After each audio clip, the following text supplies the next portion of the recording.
Hey there, sleep coders. Welcome back to the Sleep Gramming. Today we're diving into the magical world of executing Python syntax. Get ready for a simple ride.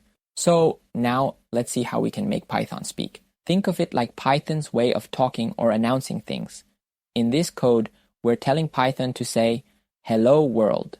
The print function takes whatever is inside the parentheses and, you guessed it, prints it out. It's like talking to Python and asking it to say something to you. Now, let's talk about Python's sense of order, the indentation. It's like the spaces at the beginning of a line in a book. In Python, it's not just for looks. It's crucial. Here, we're saying, if 5 is greater than 2, then say it out loud.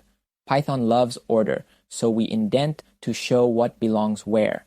Indentation is like the organization of your code. Python understands that the indented line is part of the if statement. Next up, let's play with Python's memory, variables. It's like giving names to things in your room. Here, we've told Python, hey, remember 5 as X and hello world as Y. It's like labeling your stuff. Variables are like containers that hold different types of information, be it numbers or words. Comments in Python. Last but not least, let's chat about Python's secret notes. Comments. They start with a nower and are like notes in the margin of your codebook. Comments are like little reminders for you or others. Python sees the howards and just nods. I won't read this part aloud.